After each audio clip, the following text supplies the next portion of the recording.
네, 오늘은 놀라는 일로 시작하기라는 제목을 가지고 로마서 5장 3절에서 5절까지 말씀을 같이 나누도록 하겠습니다. 지난 시간 했던 거 복습을 하고 제가 오늘 말씀을 나누고자 합니다.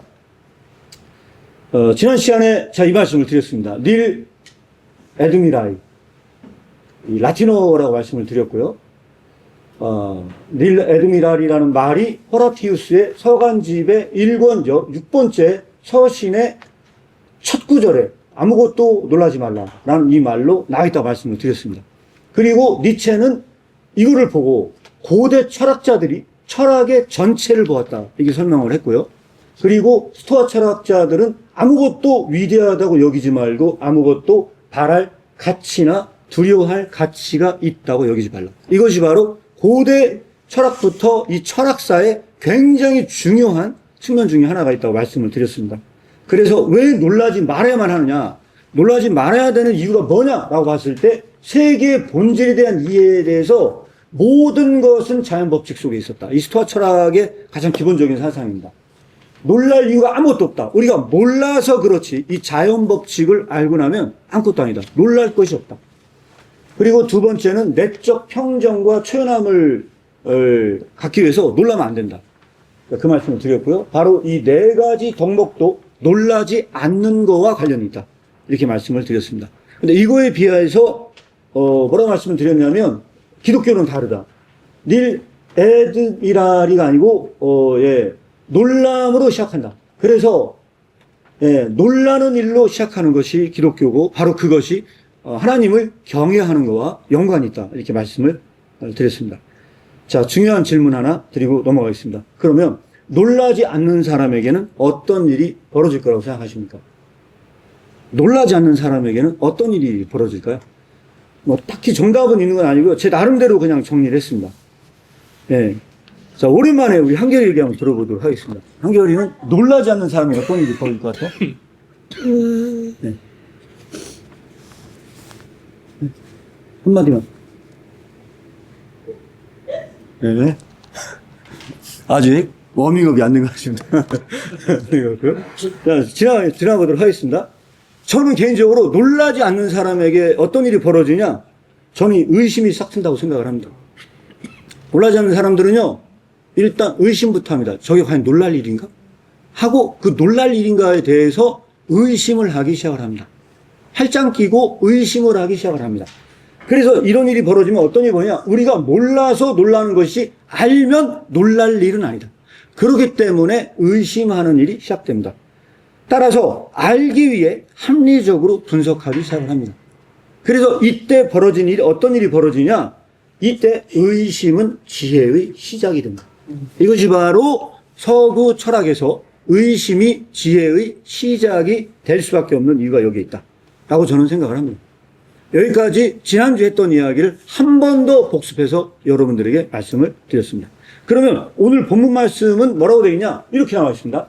다만 이뿐 아니라 우리가 환난 중에도 즐거워하나니 이는 환난은 인내를, 인내는 연단은 소망을 이룬다, 이렇게 나와 있고, 여러분들 영어하고도 비교해서 보시라고 넣어놨습니다.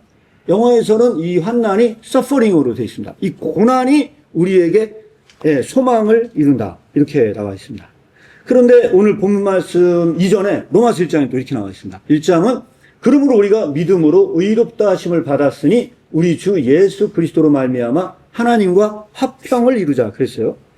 그러면 왜 사도는 하나님과 화평을 누리라고 권면을 했을까요? 오늘 이 주제와 관련해서 저는 여러분들에게 이렇게 질문을 던집니다. 왜 사도는 하나님과 화평을, 이 평화를 누리라고, 왜 이 평화를 누리자라고 권면을 했을까요? 저는 그 이유가 뭐냐라고 저보고만 얘기를 하라고 하면요, 바로 뒷구절에 나와 있는 이 고난 때문입니다. 이 고난과 이 환난 때문에 그렇습니다. 이 고난과 환난이 오게 되면 가장 먼저 저는 제가 볼 때 믿는 자가 화평할 수 없는 대표적인 분이 누구냐, 하나님과 이 평화를 이룰 수가 없습니다. 왜냐하면 이렇게 말씀대로 살아가려고 하는데 도대체 왜 하나님은 나에게 이런 일을 허락하는가? 여기에서 믿는 자는 하나님과 불화할 수밖에 없는 부분들이 있고요. 그게 제 개인적인 경험이었습니다. 제가 어려움이 닥쳐올 때 제일 먼저 마음속에 드는 것은 하나님에 대한 불평과 원망이 제일 먼저 들어온 마음이기 때문에, 그래서 오늘 주제와 관련해서 말씀을 드리자면 이 로마서의 이 구절이 나오기 전에 하나님과 이 평화를 누리는 것, 바로 이것이 우리가 이 환난의 때 가져야 될 가장 큰 과제인지도 모르겠습니다. 그러면 지금부터 본격적으로 한번 질문을 다뤄보도록 하겠습니다. 그것은 뭐냐면, 일반적으로 환난이 소망을 빼앗나요? 소망을 가져오나요? 여러분들이 봤을 때는 일반적으로 환난이 소망을 빼앗는 것 아닌가요? 어떻게 생각하십니까? 네? 날인 어떤 것 같습니까? 소망을 빼앗는 것 같아요? 소망을 가져온 것 같아요, 환난이? 네? 빼앗는 것 같은데요. 빼앗는 것 같죠? 그러니까 한결이는 어떤 것 같습니까? 한결이. 빼앗는 것 같은데요. 그죠? 일반적으로 환난은 소망을 빼앗아요. 빼앗아요. 근데 오늘 본문 말씀은 뭐라고 되어 있습니까? 환난이 소망을 빼앗는 것이 아니고 가져온대요. 가져온대요. 좀 이상하잖아요. 그래서 오늘 여러분들에게 이렇게 말씀을 드리고자 하는 겁니다. 오늘 성경 구절로 봤을 때 우리는 이렇게 보는 거예요. 가게 문을 닫고도 누군가가 부자가 되었다면 놀랄 일 아닙니까? 그래서 오늘 우리가 놀라는 일로 시작하는 이유 중에 하나가 바로 여기 있습니다. 가게 문을 닫고도 부자가 됐대. 놀랄 일 아니야? 어떻게 연결? 그리 놀라지 않는 일은 그리 놀라지 않을 일이 아닌 것 같은데요. 그리 놀라지 않을 일이 아닌 것 같아요? 자, 어렵게 얘기했습니다. 예, 그렇습니다. 그러면 이건 어떨까요? 잘못된 길을 알려줬어요. 근데 나그네가 잘못된 길을 안내받고도 목적지에 도착했다면 놀랍지 않나요? 별로 안 놀라워요? 별로 안 놀라워요? 한결이는 별로 안 놀랍답니다. 자, 그럼 여러분들에게 이렇게 보게요. 환난 자체가 소망을 가져다 줘요. 정말 놀랍지 않나요? 환난이 소망을 빼앗는 게 아니고 가져다 준다고 하면 놀랄 일 아니에요? 어떻게 생각해요? 별로 안 놀라워요? 한결이 아직도 별로 안 놀라워요? 여기에 이미 기쁨이 충만하게 내재되는 것 같지 않나요? 네? 자, 그러면 중요한 또 퀴즈 들어갑니다. 환난이 소망을 가져온다면 이것은 불가능한 임무 같지 않나요? 어떻게 생각하십니까? 네? 환난이 소망을 가져오는 게 가능한 임무 같습니까? 불가능한 임무 같습니까? 네? 그래서 제가 여기다가 미션 임파서블 영화를 넣어놨어요. 자, 간단하게 한번 보도록 하겠습니다. 간단하게 보도록 하겠는데, 자.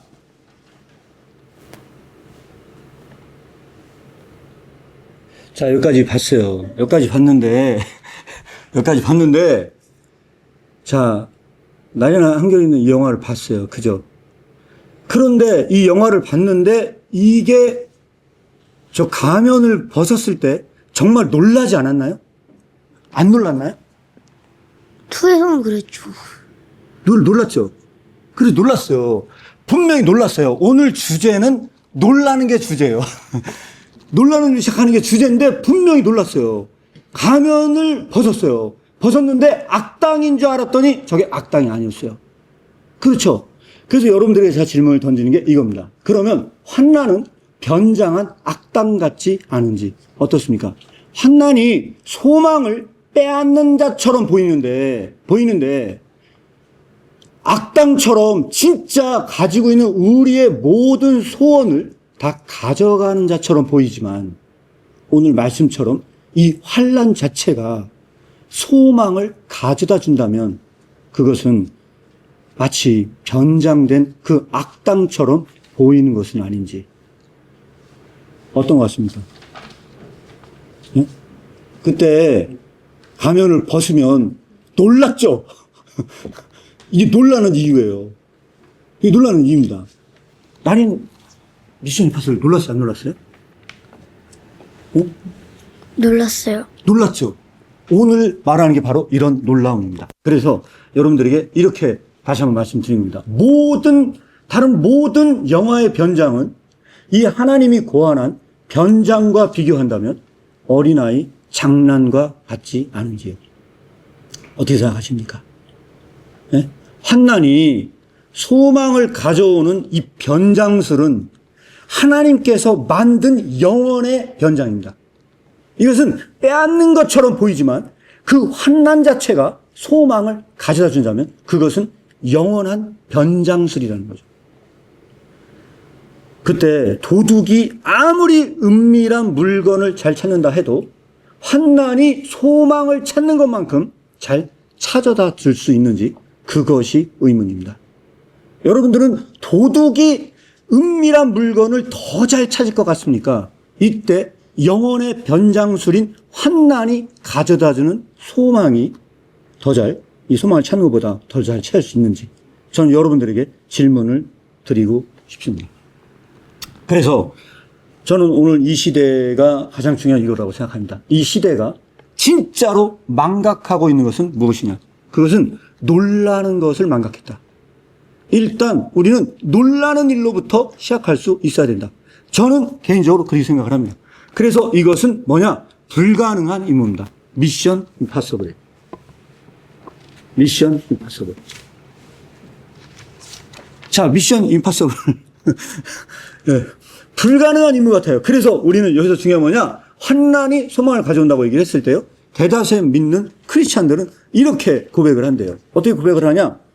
이건 불가능해. 라고 고백을 한대요. 이건 불가능해. 말이 안 돼요. 그래서 이거는 불가능한 건데, 그래서 뭐라고 하냐? 놀라지 않는데 믿을 수 있느냐? 과연 여러분들은 어떻게 생각하십니까? 놀라지 않는 사람이 믿을 수 있을 거라고 생각하십니까? 없을 거라고 생각하십니까? 자, 이거는 제가 것으로 결정을 하도록 하겠습니다. 것으로. 놀라지 않고도 믿을 수 있다. 한번 손들어. 놀라지 않고도 믿을 수 있다. 놀라야 믿을 수 있다. 한번 손들어보세요. 예, 대다수 많은 사람들이 놀라야 믿을 수 있대요.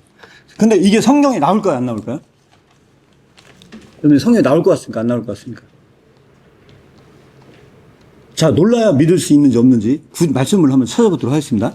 어디를 찾아보시면 되냐면, 예, 성경은요, 누가복음 24장 36절 이하에 나와요. 예수님이 부활을 하셨어요. 부활하신 예수님이 제자들에게 나갔거든요. 한번 제가 말씀드려 이렇게 넣어놨습니다. 이거 보니까 뭐라고 나와있냐? 이렇게 나와 있습니다. 이 말을 할 때 예수께서 친히 그들 가운데 서서 이르시되 부활하신 예수님이 나타나신 거예요.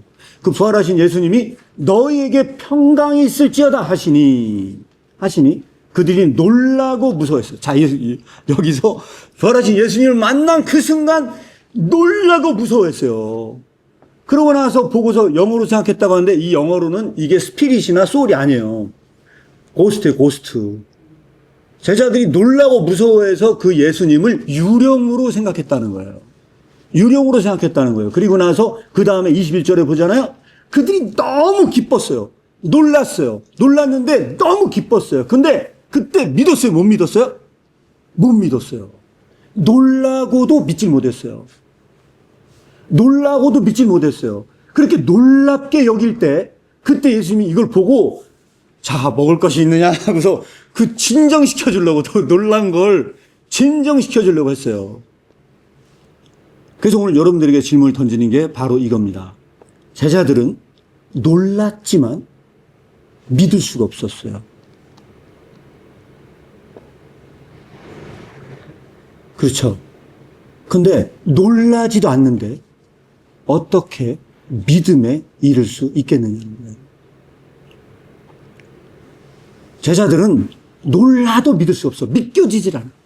이 사건이 머릿속에 안 들어와. 그런데 너무 기뻐. 그래서 그들이 너무 기뻐서 믿을 수가 없어. 이게 오늘 본문이에요. 환난이 소망을 가져다 준대. 믿을 수가 없어. 이게 이럴 수가 있나? 이게 믿겨지지가 않아. 이게 바로 오늘 본문 구절이 말하고자 하는 지점이라고 생각을 합니다. 그래서 너무 기뻐서 믿을 수가 없었다. 그래서 저는 내리는 결론이 이런 결론입니다. 이건 뭐냐? 놀람이 먼저고 믿음은 나중에 시작된다. 그래서 우리는 뭐냐? 놀라는 일로부터 시작을 해야 된다. 이렇게 여러분들에게 제안을 드립니다. 자, 그래서 이렇게 물어보는 것입니다. 믿지 않는데 감히 이 말씀을 사랑할 수 있겠습니까? 아까 제가 말씀드렸다시피 놀라는 일로 시작해야 돼요. 또 놀라는 일로 시작하면 믿음에 이를 가능성은 있어. 그런데 믿지도 않아. 믿지도 않는데 어떻게 이 말씀을 감히 사랑할 수 있겠냐는 거예요. 왜 우리의 삶이 무미건조하고 왜 우리의 믿음이 아직도 정체된 상태에 있는가? 라고 하는 것은요, 오늘 본문 말씀을 나는 어떻게 대하고 있느냐? 다시 한번 저는 생각해 볼 필요가 있다고 생각을 합니다. 이런 점에서 저는 기독교의 회개도 달리 생각해 봐야 된다고 생각해요. 기독교의 회개는 조용한 슬픔으로 남을 수 있습니까? 어떻습니까? 기독교 회개가 조용한 슬픔으로만 남을 수 있느냐는 거예요. 조용한 슬픔으로 남을 수 있느냐는 거예요.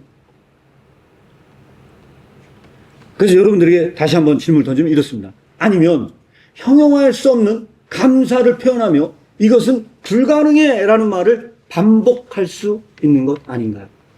이게 진짜 기독교의 회개는 아닌가요? 그래서 여기 젊은 청년들이 저를 찾아온 청년들이 있었어요. 이 청년들하고 제가 몇 시간을 얘기하면서 그들이 예수를 어떻게 믿었나를 나눴을 때 제가 놀라움을 금치 못했어요. 왜냐하면 이 청년들이요, 너무 기뻤다는 거예요. 처음 예수를 만났을 때 너무 기뻤다는 거예요. 너무 기뻤다는 거예요. 그래서 그거를 밤새 얘기를 했어요, 저한테. 그래서 그냥 단순히 조용한 슬픔으로만 이게 끝났습니다. 이게 어떻게 가능하겠냐. 왜? 그 전에는 자살할 생각까지 했었고. 그 전에는.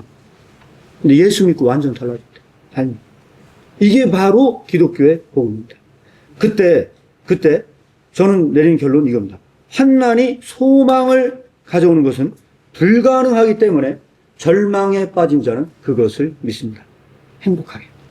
이게 오늘 본문 말씀이 돼야 되는 것은 아닌가. 이렇게 여러분들에게 말씀을 드립니다. 이거는 좀 중요한 퀴즈인데 알아맞추기 아주 어려운 난이도 가장 어려운 질문 하나 드리고 넘어가도록 하겠습니다. 이건 진짜 알아맞추기 힘든 질문인데요. 참여만 해줘도 나이나를 하는 게 진짜 참여만 열심히 잘해줘도 제가 50달란트 드리도록 하겠습니다. 참여만 진짜 잘해줘도. 예. 어려운 질문은 딱 이겁니다. 사도가 놀라운 일을 전했어요. 놀라운 일을 전했는데 아무도 놀라지 않는다면 어떤 일이 벌어질까요? 진짜 이건 알아맞추기 가장 어려운 질문 중에 하나이기 때문에, 예. 여러분들이 생각하실 때 사도가 놀라운 일을 전해요. 복음은 이 놀라운 일이거든요. 이 놀라운 일을 전하는데 아무도 놀라지 않아요. 자, 어떤 일이 벌어질 것 같습니까? 자, 한번 이야기 나눠보도록 하겠습니다. 나리 한번 어떤 일이 벌어질 것 같습니까?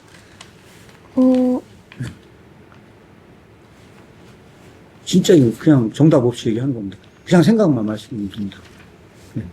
아무도 예수님을 믿지 못할 것 같은데. 아무도 예수님을 믿지 못할 것 같아요. 맞아요. 절대로 믿음에 이르지 못합니다. 그러면 아무도 놀라지 않는다면 절대 믿는 일이 벌어지지 않을 것 같아요. 또 어떤 일이 벌어질 것 같아요, 형님? 네. 놀라지 않을 것 같아요. 네, 놀라지 않는 건 당연한 거죠. 여기서 놀라지 않고 있거든요. 놀라지 않고 있는데 그러면 어떤 일이 벌어지겠냐는 거예요. 네, 대답하기 어려운 질문입니다. 그러나 저는 여러분들에게 이렇게 말씀을 드리려고 하는 겁니다. 사도가 놀라운 일을 전하는데 아무도 놀라지 않을 때 어떤 일이 벌어지느냐? 성령님이 근심합니다. 성령님이 근심합니다. 그래서 에베소서 4장 30절. 에베소서 4장 30절에 보니까 하나님의 성령을 근심하게 하지 말라. 하나님의 성령을 근심하게 하지 말라. 그 안에서 너와 구원의 날까지 인치심을 받았어요. 에베소서 4장 말씀을 잘 읽어보시면 여러분들이 에베소서 제가 이 부분만 말씀을 드렸지만 에베소서 4장 30절을 보시면 그렇게 나와 있어요. 29절은 무릇 더러운 말은 너희 입 밖에도 내지 말라. 오직 덕을 세우는데 소용이 되는 대로 선한 말을 하여 듣는 자들에게 은혜를 끼치게 해야 돼. 그래서 믿는 자에게 은혜를 끼치게 하는데 아무도 놀라지 않아. 그 은혜의 말씀에 아무도 놀라지 않을 때 그때 하나님의 성령을 근심케 해요. 그래서 오늘 본문 말씀에 바울은요, 하나님의 성령을 근심하게 하지 말라. 그 안에서 너희가 구원의 날까지 인치심을 받았다. 라고 이야기를 하고 있는 것입니다. 그래서 저는 이거는요, 상상해서 말씀을 드리는 거예요. 놀라운 일을 전하는데 아무도 놀라지 않을 때 성령님께서 이렇게 말씀하실 것 같아요. 성령님께서 말씀하신 얘기를 상상으로 제가 구성해서 넣으면 이렇습니다. 아무도 놀라는 사람이었구나. 그들은 그렇게 이 이야기를 무관심하게 듣고 있구나. 이것은 모든 것들 중에서 가장 시시한 것처럼 보이는구나. 어떤 사람도 이것을 자신에게 적용하지 않는다. 어떤 사람도 이것이 그들에게 중요하지 않구나. 이게 바로 성령님의 근심입니다. 놀라운 소식을 전하고 있는데 아무도 놀라지 않을 때 이때 성령님이 근심하고 계십니다. 여러분들 어떻습니까? 우리가 이 본문의 구절을 통해서 묵상하며 정말로 이 놀라운 소식에 대해서 단 한 번도 우리가 묵상하지 않는다면 어떤 일이 벌어질까요? 그래서 사도 바울이 아니고 그래서 구약에 보면 다윗의 시가 있습니다. 다윗의 시. 제가 뽑았습니다. 시편 8편 2절, 시편 57편 8절 말씀에 보니까 비슷한 시래요, 이게. 다윗이 비슷한 상황에서 쓴 거래요. 뭐라고 나와있냐? 57편 8절부터 보니까 내 영광아 깰지어다. 비파야 수금아 깰지어다. 내가 새벽을 깨우리로다. 그래서 제가 이 말씀 구절을 찾아봤어요. 다윗이 이 시를 언제 썼는지 혹시 아십니까? 다윗이 미친 짓도 하고 사울의 공격을 받아가지고 도망을 쳐서 아둘람 동굴에 갇혀있을 때 이 시를 썼던, 그가 궁극적으로 마지막에 살기 위해서 동굴 속에 갇혀있을 때, 수많은 환난과 고난의 그 동굴 속에 갇혀있을 때, 이 동굴은 뭘 상징합니까? 사도 바울이 가장 그 감옥의 세계로 들어갑니다. 그의 환난과 그 고난의 시기에 그때 사도 바울이래요. 그때 이 다윗은 내 영광아 깰지어다. 그래서 제 성경을 찾아봤어요. 찾아봤더니 이 영광은요, 일반적으로 영을 얘기한대요. 영.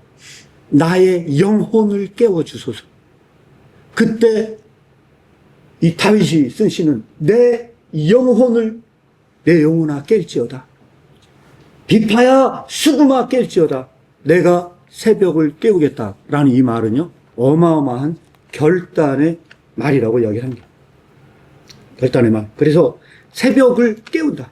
내가 여호와와 함께 출발을 하겠다라고 하는 이 결단을 언제 내리고 있는 겁니까? 가장 그가 어려운 때, 환난의 때, 하나님을 원망하지 않고 그가 이 시를 쓰고 있는 거예요. 시. 전 세계에서 유일하게 시인이자 왕인 유일한 사람. 이 다윗이 이 시를 쓰고 있는 것입니다. 우리의 영이 깨지 않아서 놀라지 않을 때. 그래서 저는 이 시를 이렇게 해석을 합니다. 제가 이 환난의 때에 내 영을 깨워서 내가 놀라게 하소서. 주님의 행하신 그 일에 내가 이 환난의 때 이 동굴 속에 있지만 내가 주님이 하시는 일에 놀라게 하소서. 저는 이 구절이 그렇게 느껴져요. 그래서 저는 나머지 시인들을 오늘 다루고자 합니다. 다윗을 따르는 시인들. 다음 시에 중요한 퀴즈입니다. 다음 시는 누가 썼을까요? 시인을 알아맞추는 겁니다. 이렇게 시를 쓰셨습니다. 저는 정말로 행복합니다. 정말입니다, 주님. 제가 무엇이라고 이런 특혜를 주시는지요. 제가 무엇을 할 수 있다고 이런 특명을 주시는지요. 생긴 대로 사는 사람이 가장 행복하다고 들었습니다. 그래서 저는 정말 행복합니다. 만들어진 대로 쓰임받고 있습니다. 이것을 누가 썼을까요?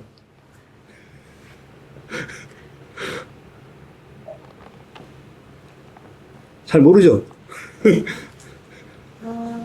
영국에는 동시집에가 있을 텐데.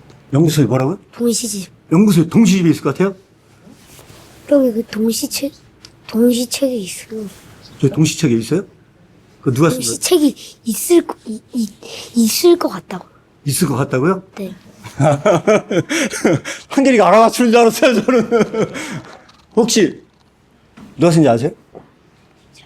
자, 이 시는 누가 썼냐면요. 잘, 네? 저는 시인이 아닌가.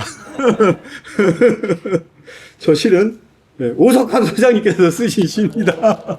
박수! 네. 오석환 목사님 시이세요? 네, 시인이십니다. 이 시를 쓰셨어요. 썼는데 제가 왜 소개를 했느냐. 물론 이렇게 평을 하진 않지만 제가 느낀 바로는요. 여기에는 놀라움이 들어있습니다. 하나님께서 하신 놀라움이 들어있는 것 같지 않나요? 저는 그렇게 느껴져서 이 시를 소개했어요. 하나님께서 행하신 일에 대한 놀라움이 있어요. 우리의 삶에 이 놀라움이 제거가 되면요. 뭐가 사라지느냐? 기쁨이 사라져요. 놀라움이 있어야 된다고 생각을 합니다. 예, 고대 철학자들은 놀라지 말라고 가르치지만 우린 놀라야 돼요. 그래서 날마다 이 놀라움이 함께 하시기를 축복합니다. 그래서 말씀을 드리는 거고요. 그때 이 소장님이 시인이시다 보니까 또 한 분의 시를 책에서 소개한 게 하나 있습니다. 바로 그게 천상병 시와 이 소장님의 시와 비교 분석을 해서 이거를 사실 주의를 달아놨어요. 예, 잘 알려지지 않는 책이에요. 이거는 깊은 관계에서만 선물로 주는 책이 있어요. 네, 그런 책이 있습니다. 혹시 궁금하신 분은 있는지는 모르겠지만 책을 좀 달라고 하시면 됩니다. 자, 아마 유명한 시 알고 계시는 시일 겁니다. 나 하늘로 돌아가리라 새벽빛 와 닿는 쓰러지는 이슬 더불어 손에 손잡고 나 하늘로 돌아가리라 노을빛 함께 단둘이서 기슭에서 놀다가 구름 솔짓하면은 나 하늘로 돌아가리라. 아름다운 이 세상 소풍 끝내는 날 가서 아름다웠다고 말하리라. 라고 하는 이 천상병이라는 시인은요, 평생 직업도 없었어요. 직업도 없었고, 그리고 요즘에 계엄령 때문에 난리인데 옛날 군부 때 많은 고문을 당해서 결국은 성기능도 상실하고 결국 이분은 그렇게 비참하게 생을 마감했대요. 비참하게 생을 마감했대요. 이 시를요, 솔로몬이 썼다면 네, 이해가 될 수도 있을 것 같아요. 그냥 그럭저럭. 그런데 인생에서 가장 비참한 나날을 보냈던 분이세요. 네? 이 천상병 시인의 사모님은 찻집을 운영하면서 그걸로 생계를 유지하면서 비참한 삶을 살았어요. 비참한 삶을. 진짜 혼자 그 모든 역사의 역경을 다 살았던 그 고난의 삶을 살았던 사람이었어요. 근데 그 사람이 이런 시를 썼다고 생각을 해보세요. 네? 여기 앉아 계신 분 중에서 아무리 고난이 강하다 하더라도 천상병 시인만큼 저는 고난당했습니다 라고 말할 사람이 몇이나 되겠냐는 거예요. 그런데 그분이 이런 시를 썼다. 이런 아름다운 시글을 썼다고 했을 때 여러분들 놀라지 않습니까? 놀랍지 않나요? 전 이 소장님께서 이 시를 소개할 때 진짜 놀라웠어요. 놀라웠거든요. 이런 시가 과연 나올 수 있느냐? 과연 정말로 그럴 수 있느냐? 도대체 뭘 봤길래? 라고 하는 그런 궁금증이 생기지 않습니까? 이게 바로 오늘 우리가 나누고자 하는 놀라움이에요. 놀라움이거든요. 그래서 여기서 마지막으로 이 말씀 드리고 말씀을 마무리하고자 합니다. 그렇다면 우리에게 무엇이 중요한가? 우리에게 이런 놀라는 일을 하기 위해서 우리에게 무엇이 중요한가? 오늘 본문에 다 들어있다고 생각을 합니다. 그래서 오늘 여러분들에게 이 본 말씀을 잠깐 이걸 보면요. 5장 4절이 굉장히 중요한 구절이라고 생각을 하거든요. 저는 5장 4절이 보니까 인내는 연단은 소망을 이루는 줄 아미로다 라고 되어 있어요. 그런데 영어로 보니까 perseverance, character and character hope이라고 되어 있거든요. 그런데 이 연단이란 말이 영어로는 캐릭터로 되어 있고요. 저게 헬라어로 보니까 도키맨이에요. 도키맨. 이 도키맨이라는 단어인데 이 도키마조라는 말은요, 원래 뜻이 뭔지 아십니까? 이 도키마조라는 말이요, 여러 가지 의미로 많이 쓰여요. 근데 그 중에 뭐가 있냐면, 하나님의 뜻이 무엇인지 분별하도록 하라 할 때도 그 분별하다도 도키마조입니다. 그리고 하나님의 뜻을 시험하러 보라고 하는 것도 도키마조입니다. 그래서 여러 가지 의미로 쓰이는데 여기서는 사실은 연단이라는 뜻으로 쓰였어요. 근데 이게 좀 애매한 부분이 있어 다른 구절을 찾아봤어요. 다른 구절을 찾아보니까 고린도후서 2장 9절에 이렇게 나와 있습니다. 너희가 범사에 순종하는지 그 증거를 알고자 합니다. 그 증거를 알고자 하여 내가 이것을 너희에게 썼다. 영어로는 would stand the test라고 되어 있는 것 같아요. 그리고 헬라어로 보니까 여기에 또 도키맨이라고 그때 나와 있어요. 그렇죠? 그리고 여기에는 또 뭐라고 나와 있냐면 고린도후서 13장 3절에요. 너희가 믿음 안에 있는가? 너 자신을 시험하고 확증하라라고 말할 때 그 앞구절에 나오는 내용이에요. 13장 5절 앞구절에 뭐라고 나와 있냐? 이는 그리스도께서 내 안에서 말씀하시는 증거를 너희가 구함이니 그는 너희에게 대하여 약하지 않고 도리어 너희에게 강하시니라. 여기에서 도키맨이라는 말이 나와 있습니다. 자, 여기까지 여러분들이 살펴봤을 때 이 뭘 의미하는 것 같습니까? 오늘 본문 9절이 인내는 연단을 낳는다 라고 얘기를 했을 때 우리에게 남겨진 과제는 무엇일까요? 무엇인 것 같습니까? 환난은 뭐를 낳아요? 인내를 낳죠. 인내는 연단을 낳는다고 했어요. 연단이라는 말이 너무 어려워서 이거를 말씀을 드리자면요. 이 인내가 그 증거가 된다는 겁니다. 네가 너에게 뭐가 증거가 되냐? 저는 그래서 그리스도인에게 부여된 과제는 이거라고 생각합니다. 환난이 소망을 가져오는 이 기적의 놀라움을 맛보기 위한 전제는 뭐냐? 환난을 견디는 겁니다. 환난을 피하는 게 아니고 그 인내하고 견뎌내는 겁니다. 그리고 그것이 캐릭터가 되게 하는 겁니다. 그것이 우리의 성품이 되게 하는 겁니다. 그 인내를 견디고 그 견디는 것 자체가 우리의 성품이 되는 겁니다. 그리고 그것이 우리의 증거가 되도록 만드는 겁니다. 그러면 그것이 뭐를 가져온다? 소망을 가져다 준다는 거예요. 믿을 수 없는 기적이 여기서 일어난다는 거예요. 믿을 수 없는 기적이 여기서 일어난다는 겁니다. 제가 이 말씀을 여기에서 이 말씀을 나누는 건 왜 나누느냐? 제가 많은 어려움과 이 힘든 일들이 벌어졌을 때 제가 인내하지 못하고 하나님께 원망을 했어요. 원망을 했거든요. 그래서 하나님께 원망하면서 제발 좀 이 어려움에서 저를 좀 건져달라고 기도했을 때 저는 부끄러웠습니다. 왜 부끄러우냐? 저는 여기에 지금 앉아 계신 모든 분들이 저에게는 놀라움이었기 때문이에요. 하나님께서 놀랍도록 저에게 역사해 주셨어요.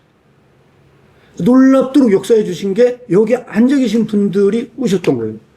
저는 이게 저에게서는 그래서 부끄러움으로 여기는 이유가 뭐냐? 제가 견디지 못하고 그거를 참지 못하고 하나님께 원망했어요. 원망했는데 그런데도 하나님께서 저에게 역사해 주셨어요. 그래서 여기 앉아 계신 모든 분들이 그 인내 속에서 그 증거를 갖도록 그래서 시인의 고백이 나올 수 있도록 그 놀라움의 고백이 나올 수 있도록 하는 것이 저만의 과제는 아니라고 생각합니다. 여기 앉아 계신 모든 분들이 바로 이 기적을 가져오기 위해서 제일 먼저 해야 될 일은 뭐냐? 놀라는 일로부터 시작을 해야 됩니다.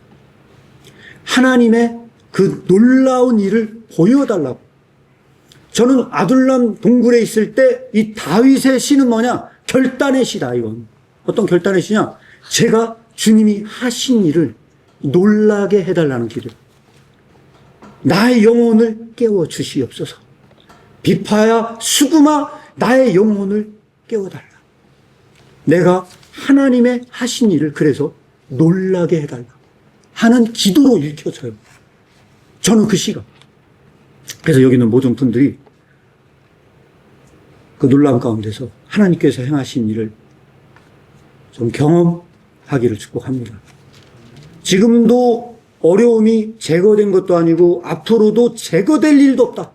끊임없이 새로운 어려움들은 또한 돌아오게 되어 있습니다.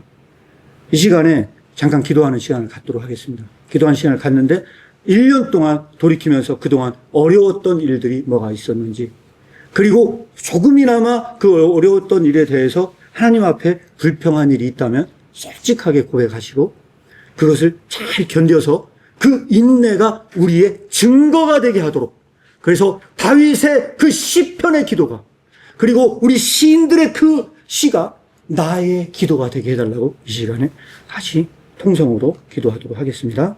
기도하겠습니다.